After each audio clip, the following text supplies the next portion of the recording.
Okay, well, I'll kind of start from the bow and work back. As you can see, this is that, well, we'll start at the very front. We're going to rope to either get towed or just simply pulling along. You have the bow light that's just held in by the deck bungees.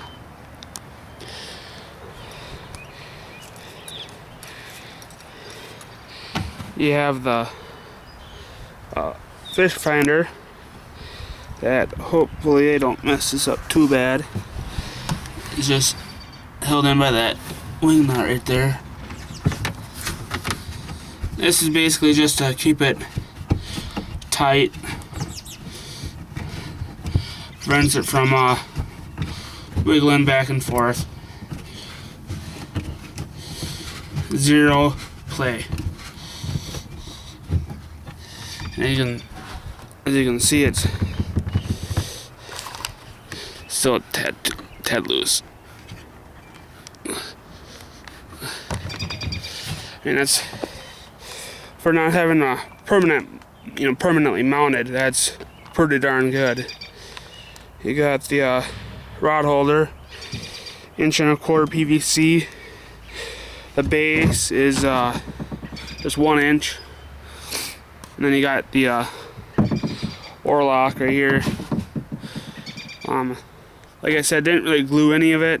I found a basically piece of wood, because I found out when I drilled the hole for the oar lock,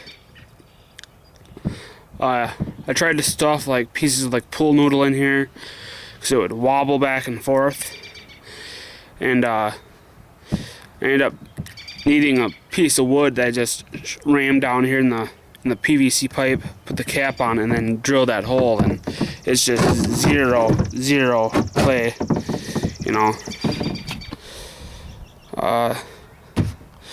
You got the power cable that runs up and under the thigh pad, and that goes back there to the battery box. And basically how that's held in there is simply just by, these ain't fastened down, they're not glued. I just stick them up in there, and there's enough tension that gets held up there. Then the rest of the cable is just zip tied, and then the other spot is basically made just a small little notch that the cable clips into, just to prevent, that little play that there would be. Let's see, you got the foam block. And this is just the stern light, not just simply just wedges in there, nothing fancy. Freaking held together by duct tape. And that just simply just sticks in there. You got the light that comes on. And the piece of resistance is how I mounted the transducer. I didn't want, like I said, I didn't want to permanently mount it, and I didn't want to drill holes in the boat. This is what I was talking about, with that 2x2 inch piece, my little mounting plate for the mounting plate. If you're going to do this, I would definitely make sure you have the transducer first, and then wait on trimming the excess off when you do that. As you can see by the top here, that was the original width. I think it was like 8 inches or so. Maybe, no, probably like 6. But then I had to trim it down Just took a torch, went back and forth, and then slowly ended up bending it. As you can see, there's a few spots where I burnt, but don't matter. It's held in there by this nice sharp nail. I basically just made a little groove for that to be able to slide in.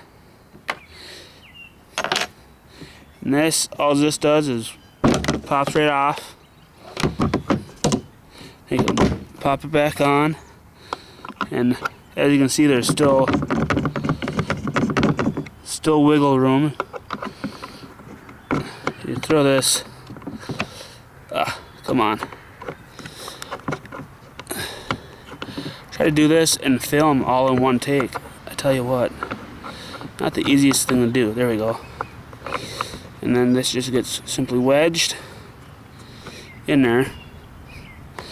And now you don't have barely any play, and nearly as much as there was.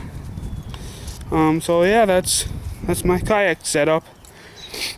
Hopefully I gave you some ideas. I guess if you wanted to see it, since I got the battery plugged in and everything. Takes a little bit for it to load up, but other than that, again, it's not bad.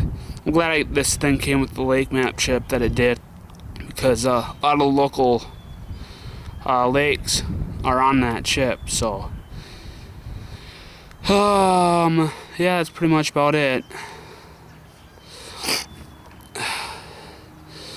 While that's loading, kind of show you the there.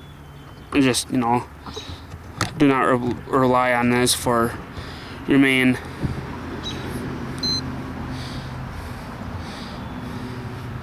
but yeah.